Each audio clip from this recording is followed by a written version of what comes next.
Hello and welcome to the Voice of Intuition podcast.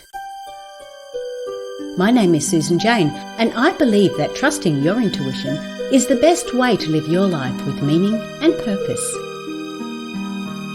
Each week you will hear about how you can connect, develop and trust your intuition through the wonderful array of guests we have on the show and my own personal experiences. Join me to understand how your intuition can guide you towards a life full of meaning and loving purpose.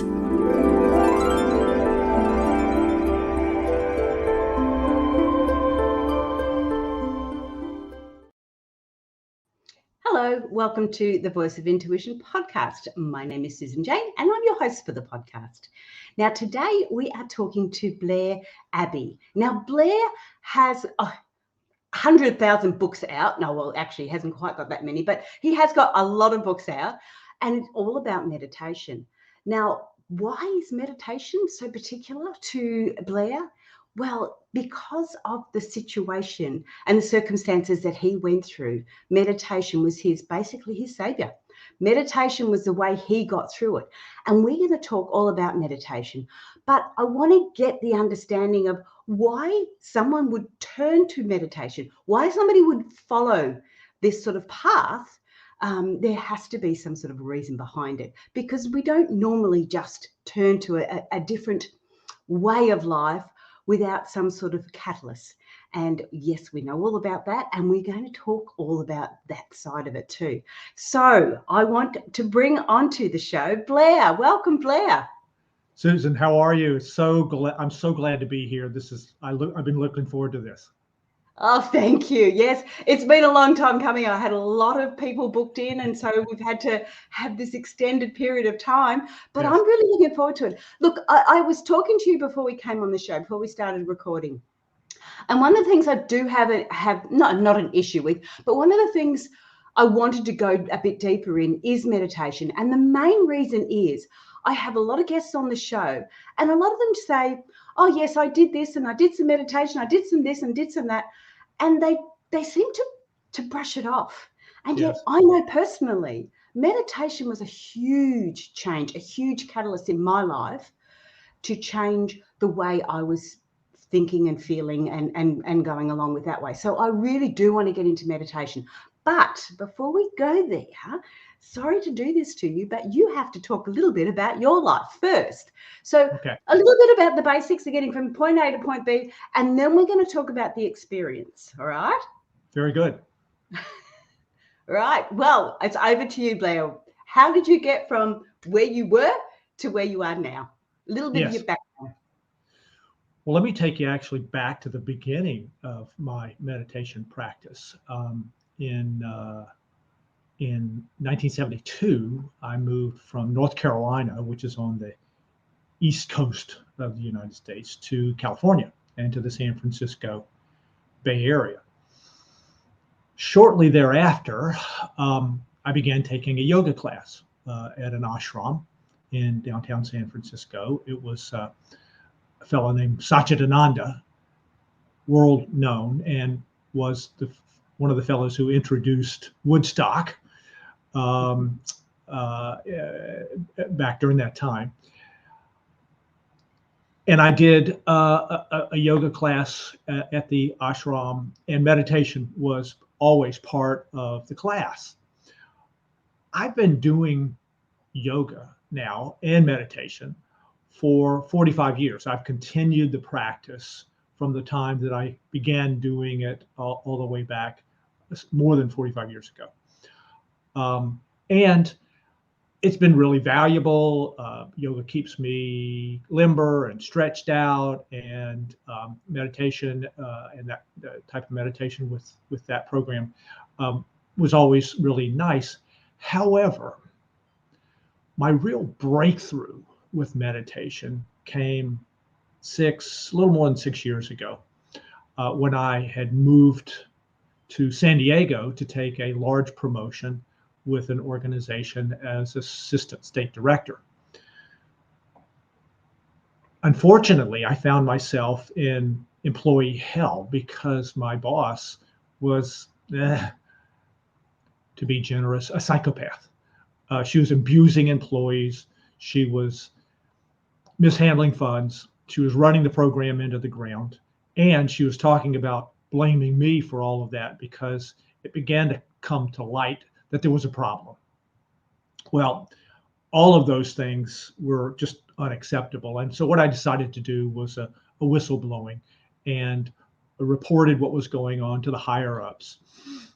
An investigation was done. She was fired, but they fired me too. They said I was a troublemaker. Well, what that essentially meant was that I had exposed their incompetence in managing her, and that had brought a bad attention, if you will, to the fact that they weren't watching after things, and that made me a troublemaker. And apparently that happens to a lot of people who do whistleblowings. That was really the impetus for me to, as a result, take a deep dive into my meditation practice. So Blair, when you're talking about whistleblowing, yes, it can be different. Look, I hear the terminology and you hear it a lot, but yes. you hear it in the higher rankings of corporate worlds. Yes. What else is whistleblowing? If whistleblowing's high up in those ranks, what is it that's happening in those lower ranks? Because I know I've had an experience similar to that. So what would you call it? Is it still classed as whistleblowing? What can you explain whistleblowing a little bit stronger for us? Yes. I would consider any time that somebody in an organization decides to let higher ups know what's going on as whistleblowing. Now, that can be as little as just an anonymous letter to somebody, but it could be what I did, which was basically an official report about what the problem was. But a whistleblowing can be any time that you're in a situation where attention needs to be called to injustices that are being done or to problems that are occurring, which you can't control and which really need some light shined on them. Okay, so that makes sense. When would we be feeling that? When would we be experiencing that? Like, how were you feeling? Because there's Yes. a lot of times when we will turn a blind eye because Yes. we don't feel we have an ability to say anything. We don't feel we've got the ability to do anything about it. Like Right. This is how the corporate business works, or this is how Yes. this company works. This, Yes. suck it up, princess, which is one of the things that happened with me. Suck it up, princess. So how were you feeling when you were going through all this? Well, it was awful because I had been doing this kind of work for about 25 years, and I've been doing it very successfully. I'd been doing it in a state in North Carolina prior to this that was a very successful program, and so it was debilitating. It was I got really upset about it. Watching my fellow employees get abused, because I wouldn't let myself get abused, but watching my fellow employees get abused was awful.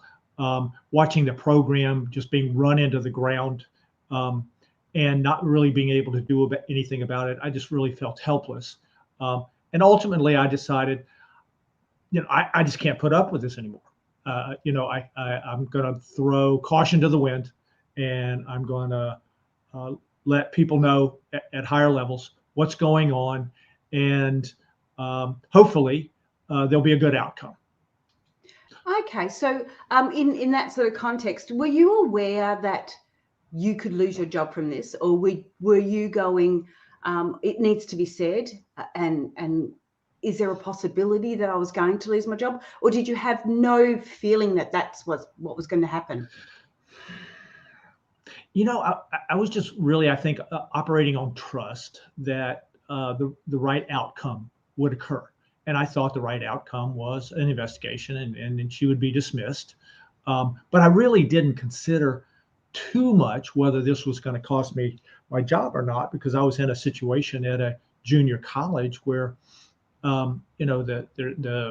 there are safeguards against that sort of thing.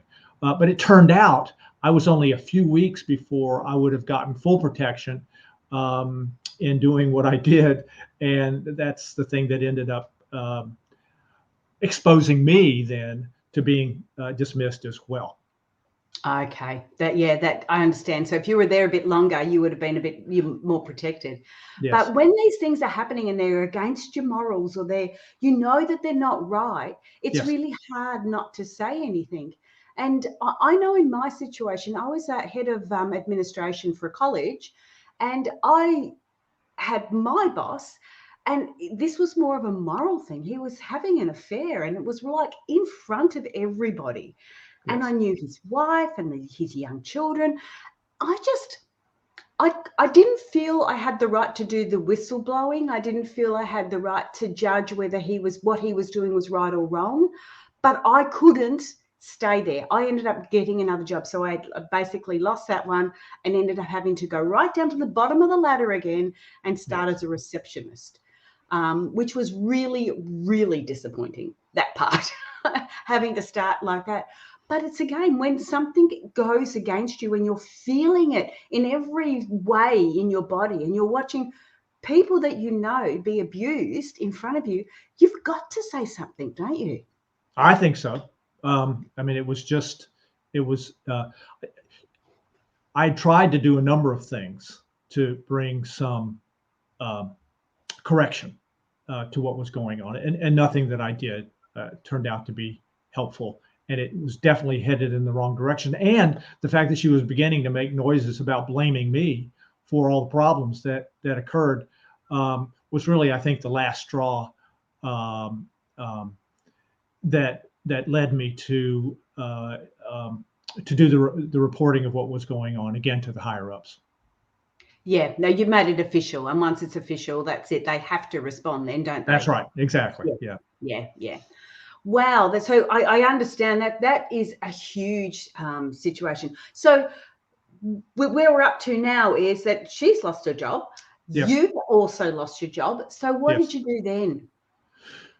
Well, as you can imagine, it was devastating. And I think you probably had a similar experience. It was devastating. My income was gone. My position was gone. I was in a new place and didn't know a lot of people. And my ego, which had been out to here, frankly, about being a leader and a manager and all of that, all of that was punctured. And I decided that what I would do, would be to look for other opportunities. But really, what I did for therapy was to begin to write, to journal. I would sit in the evening and just pour out my thoughts and feelings onto the keyboard. Now, the interesting thing about that, and also I took a deeper dive into my meditation practice, spent more time doing meditation. And the combination of those two things had an interesting thing occur, which was what I am now calling soul contact, where I began to get a sense of soul or higher consciousness as being a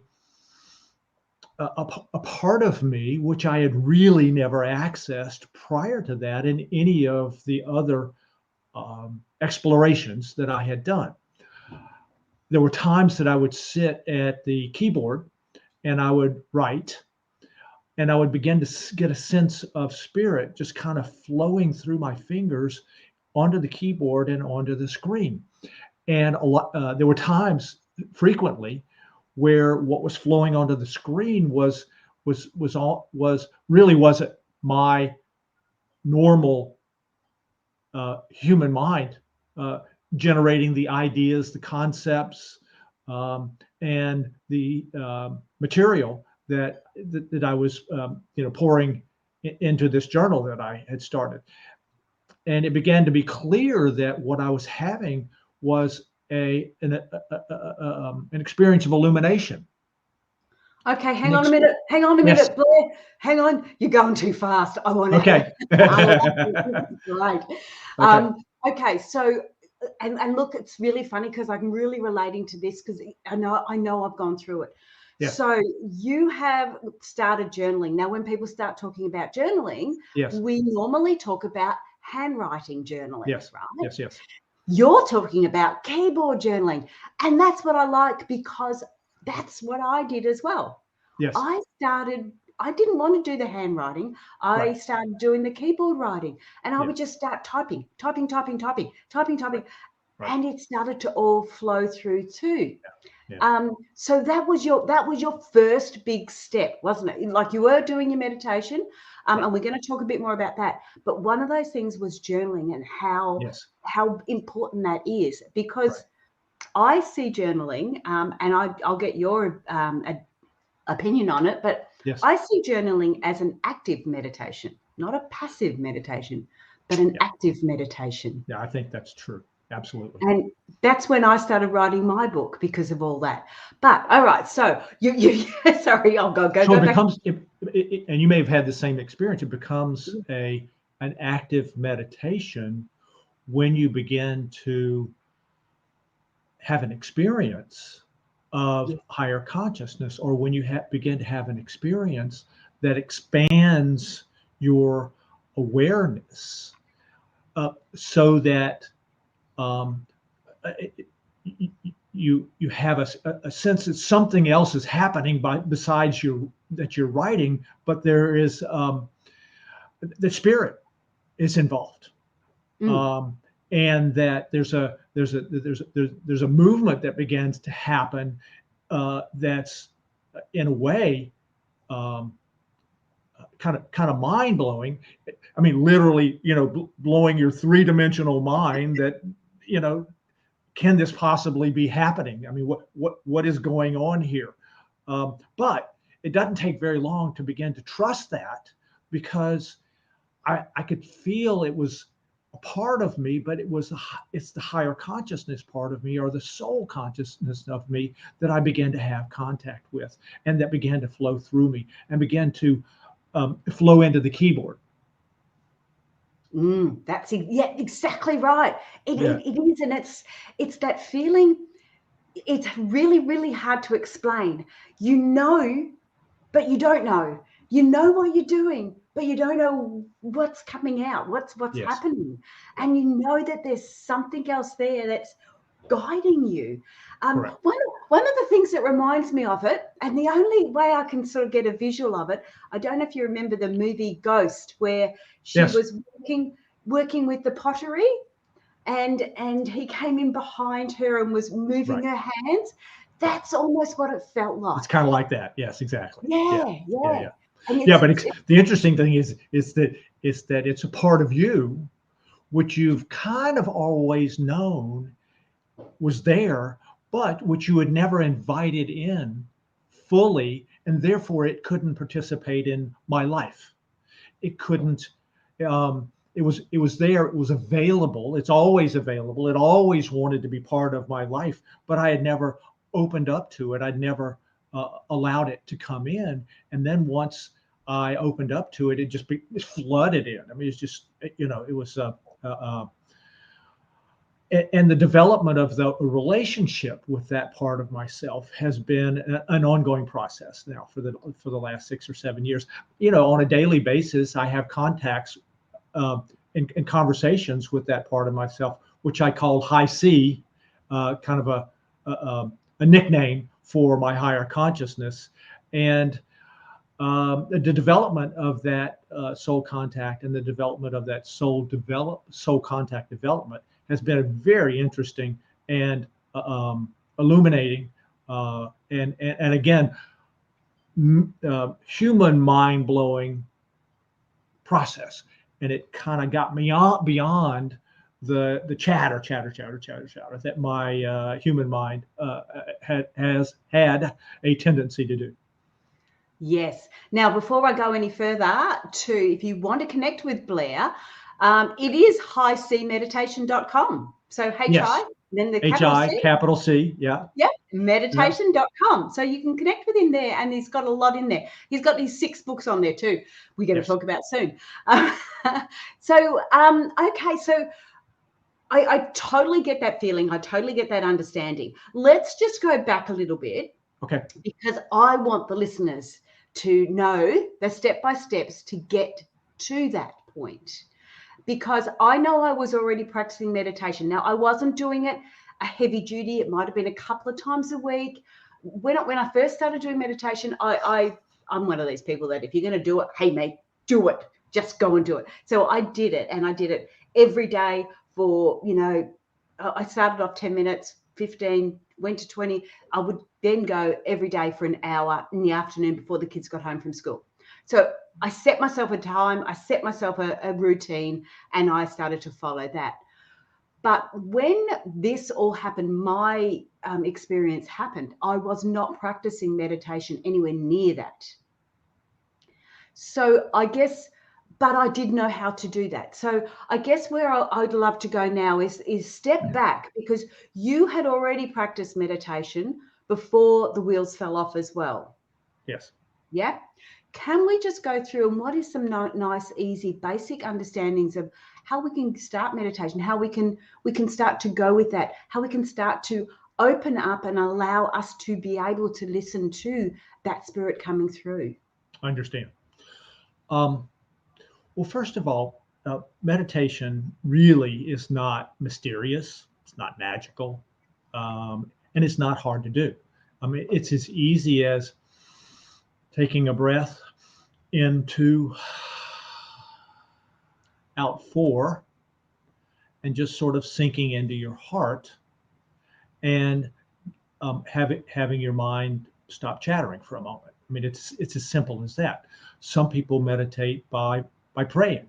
Some people meditate by doing yoga. Some people do meditate playing tennis, active meditation, Tai Chi, which I like to do.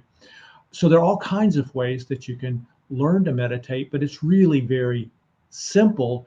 Doesn't have to be complicated. A lot of meditation practices, though, are about mind training. And mind training meaning trying to train the mind to be quiet enough to have some space between the chatter.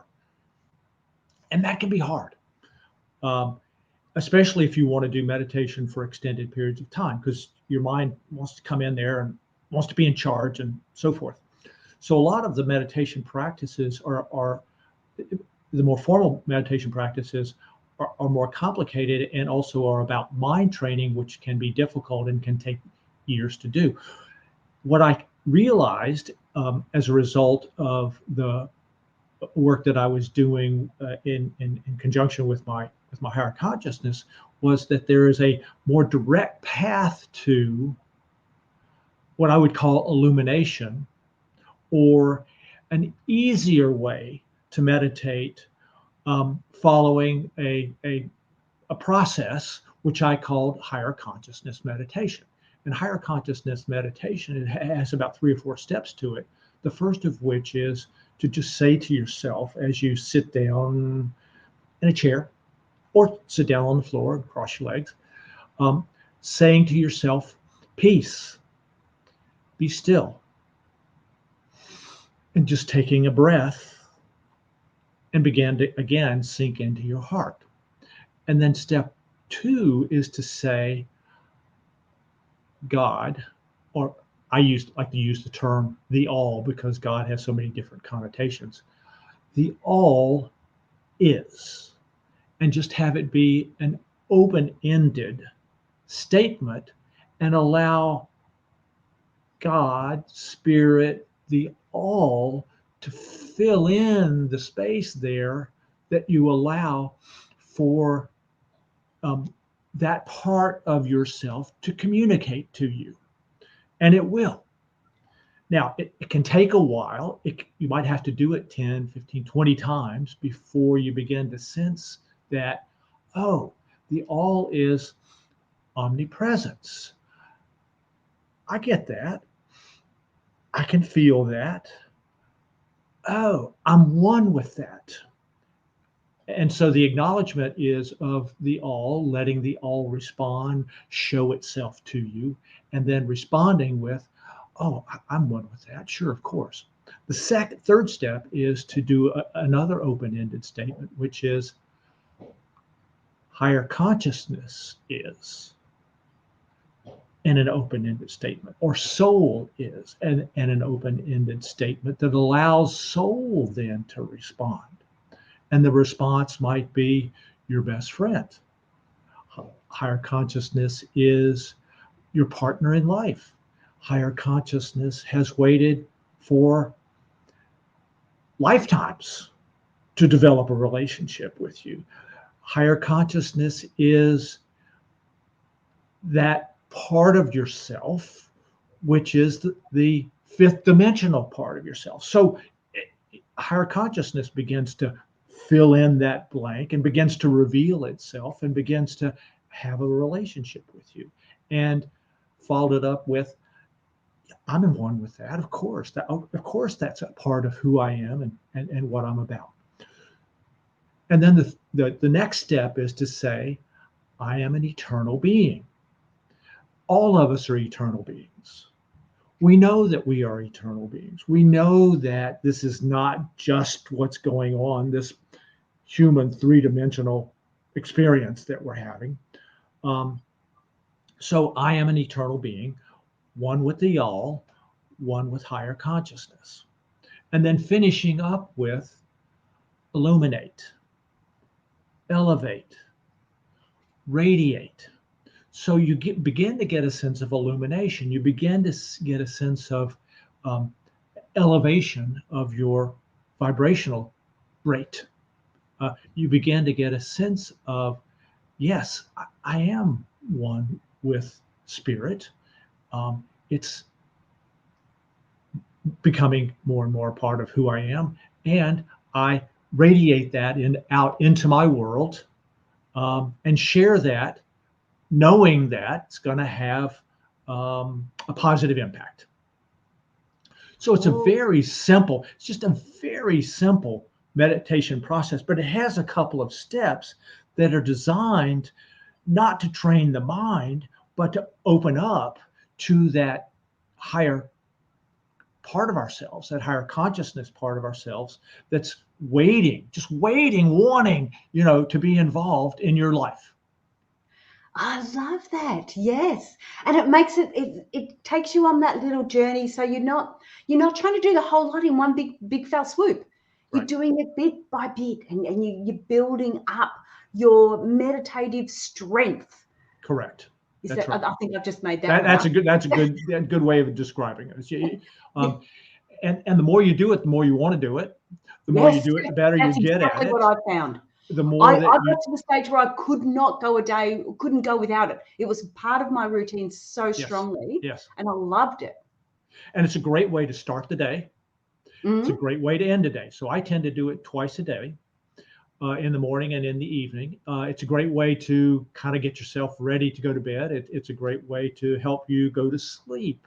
Now, during the day, I think it's also helpful to do mindfulness meditation techniques or practices, which tend to be just taking a moment, taking a breath, taking a sacred breath, just taking a moment, and just do it once a day. Just take one moment for one day to start with.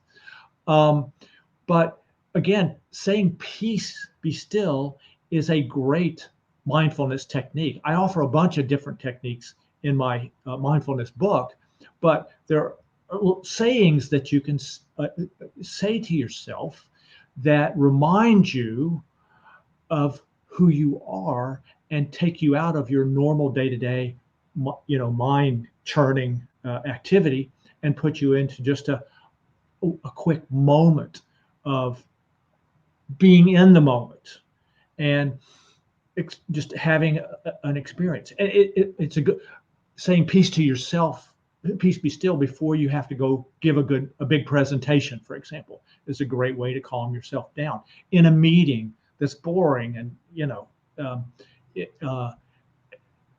mind-numbingly so. Saying to yourself, peace be still, is a way to just settle in to the moment, let it be, look around, see the bigness of the people who you're meeting with. These are techniques that during the day can calm you down, and you might stop shouting at the person who just pulled over in front of you in traffic, and realize that they're human too, and they're in a state of agitation, and they just made a mistake, and it's okay. Forgive them for pulling over in front of you instead of cursing at them. So those are the two things that I do on a daily, regular basis, and it begins to become kind of a lifestyle where I want to be peaceful. I don't want to be stressed. I want to be loving. I want to be natural. I want to be intuitive. I want to be creative. And this is a way for all of those things to occur, and your life kind of begins to lift up a bit. People and circumstances and activities begin to take on they begin to really support your life, and good things and people begin to be attracted to you as a result of your just getting calm, as a result of your vibration going up. The law of attraction says like is attracted to like. So if you're in a higher state of consciousness, you're likely to draw higher states of people, things, and circumstances into your life. If you're, down in the darkness, the tendency is to, unfortunately, attract dark people, things, and circumstances into your life. So it's a way of really altering the quality of your life by rising up in consciousness. Okay, I've got to jump in here because I'm loving where you're going with this. The books that you've got, because you've just basically spoke about them without speaking about them. Okay, yeah, it's true. So you've got a book called the meditation book. So obviously that's all about meditation. You've got a book called the mindfulness book, and that obviously is all about mindfulness. Yes. The manifestation book. Yes. Obviously that's about manifestations. Right. Homage to the Spirit. I love that. I love the name of that, Homage to the Spirit. That's a poetry book. Oh, beautiful. Yes. The meditation journal. So that would be something that we can jot notes down with?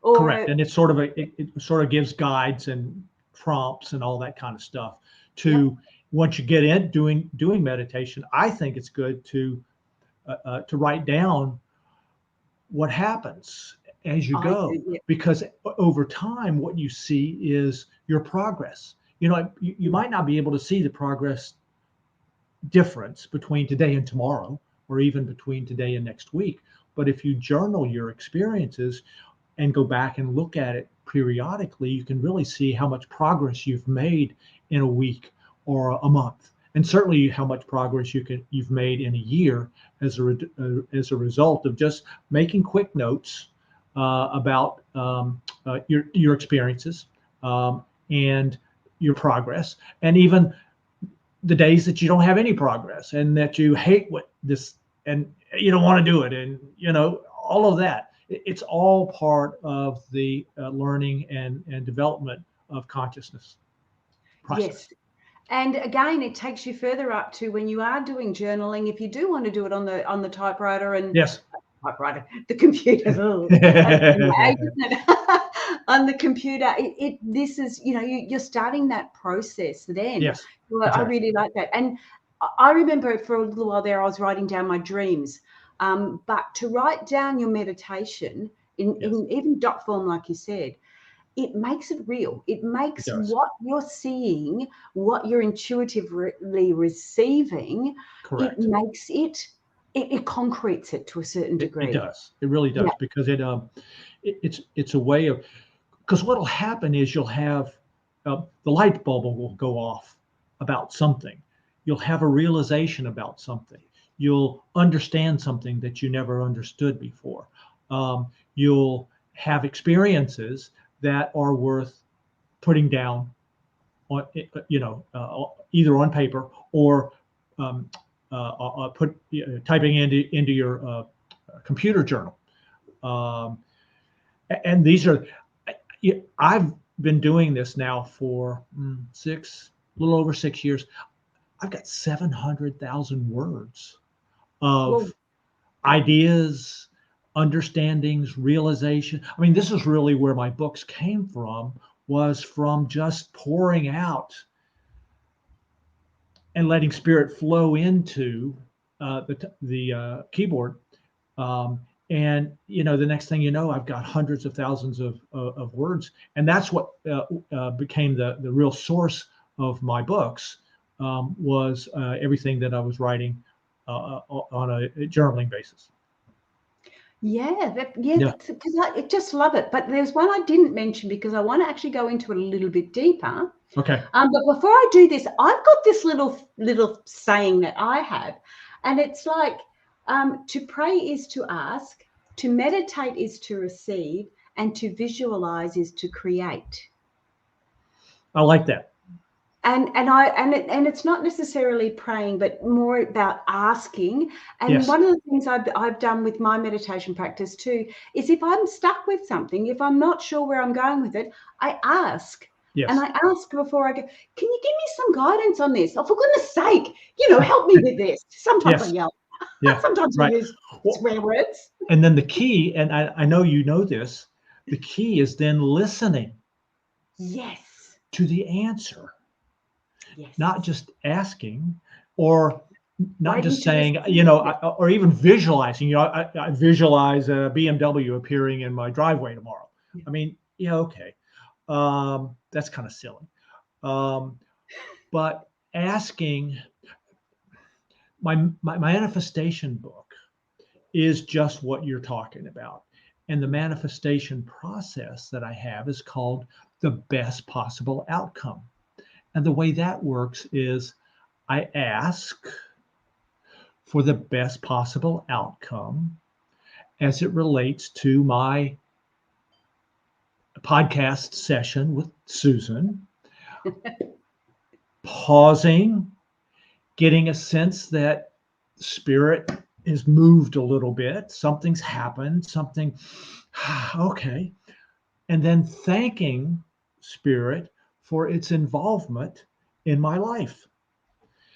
So simple, but you can use the best possible outcome process for anything. You can use it for a parking place. You can use it for a meeting. You can use it for an event. You can use it for, any type of activity. The beauty of it is that you don't prescribe or say to spirit or God, here's what I want. It's, I want the best possible outcome related to, in a big picture sort of way, some specific issue, and then allowing spirit to answer and to move in a way that where spirit knows more what you want, what you need as far as your growth and evolution is concerned, and often will bring you something more better than you thought it had ever thought that it might be. So the outcome can be much bigger than what your little mind can conceive of. I want and begging God for it as if God were a Santa Claus. Yes. But instead, being open to what spirit and what your soul has in store for you. Yes, and open to receiving those messages. Exactly. Precisely. And we can do that through meditation. And that's the part, receive those messages, then you can act on it. Like, I love that. Yeah. So that's that was the manifestation book. Right. I want to quickly, because we're getting through the time now. I just want to quickly go back over the amazing benefits of meditation. I didn't respond to that one. Okay. You did talk about that, but I don't think people really realize the benefits of meditation, because they sort of go, oh, you get a bit of quiet time, rah, rah, rah. But it changes your world in a different, it changes your outlook of the world in Correct. so many different ways. It does. And that's kind of what we've been talking about. Now, the interesting thing about the many benefits of meditation is that book is a deep dive into the scientific research on meditation, where the scientific research in 3,500 studies that have been done has shown the positive impact that meditation can have on your on you physically, mentally, and emotionally. That it can affect your physical body, your mental body, your emotional body, and also lift your consciousness. So that's really what that book is about, is a deep dive into what the scientific research says, and then some of the reasons why, for example, not only stress, but heart conditions, even psoriasis has positively responded to meditation. So people have found on emotional levels, mental levels, and physical levels that meditation can have a positive effect in that way as well on our, on our three-dimensional biomechanical vehicle, that we run around in with this onboard computer processor that's constantly churning out text messages to us about what we should be doing.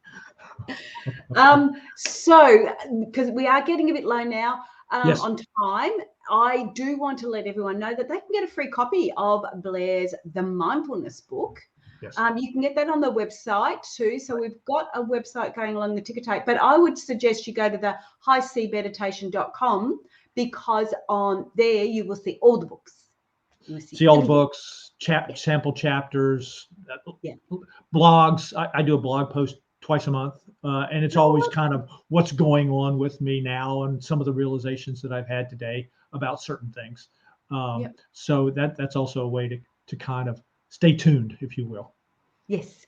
Well, have you got any last little tips or advice or something you'd like to bring to the table before we say goodbye? Really only to say, by way of summary, that it's important to really understand that you and I and we are all eternal beings, and that if we don't learn that lesson, we're kind of, as a species, going to be in trouble over the next 50 years if we don't wake up and if we don't begin to see how important it is to remember that if we don't all succeed and thrive, none of us are going to succeed and thrive, and this is going to be a difficult time. So all of this that we're talking about not only has personal impact, but it also has worldwide impact. Absolutely. I totally agree. And you can't fix something external until you've sorted it out in here, because all you're doing is it's if you can imagine you're a paint pot, and it's a little bit gray in there, you're the color of the gray, and you're trying to paint something green or blue or yellow. Yes. You can only give out and paint what you've got inside you. So fix what you've got inside you, and you will see the changes in your community, in your surrounding people to start with, and it expands from there, doesn't it? Absolutely. Yeah. It's I think your whole world really takes on a different hue when you begin to have soul contact and have a sense of higher consciousness, and your whole life begins to change and get better, really. It does. There's hiccups. It's not easy. I remember I lost a few friends when I started doing my changing, because they were friends that were no longer we were vibrating at a different frequency. Right, I that's couldn't right. handle that Inconsistent negativity. or yeah, vibratory rate. Yeah, yeah. Yes, I just Unfortunately, couldn't that handle happens. that negativity. Yeah, I had to let them go. right. They needed to learn their bits, and I'm learning my bits. So Yep. yeah, it can be a bit challenging, but hey, it's wow, doesn't it change? But that's it. Thank you so much for being on the show, Blair. I thoroughly enjoyed it. I love how Well, you this is put it. great. Thank you so much for the opportunity, and I hope this message resonates with people and It that they will. begin to wake up. Yeah, it will.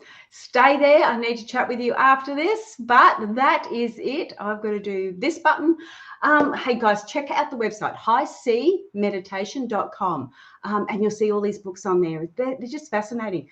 And I guess what I really like is that if you're stuck with something, he's got a book there for that. He's got a deep dive into it. If you don't understand what the benefits of meditation are, if you're sort of not really sure, I've heard it all before, jump on, grab the book and really get an understanding of it. If you need that analytical aspect to it, do that, because I know I'm one of those types of people. You can tell me that's, oh, that's good for you. And I need to have a little bit more proof, a little bit more understanding, and then allow my intuition to go, yep, you got to go for it. We've got to have that balance.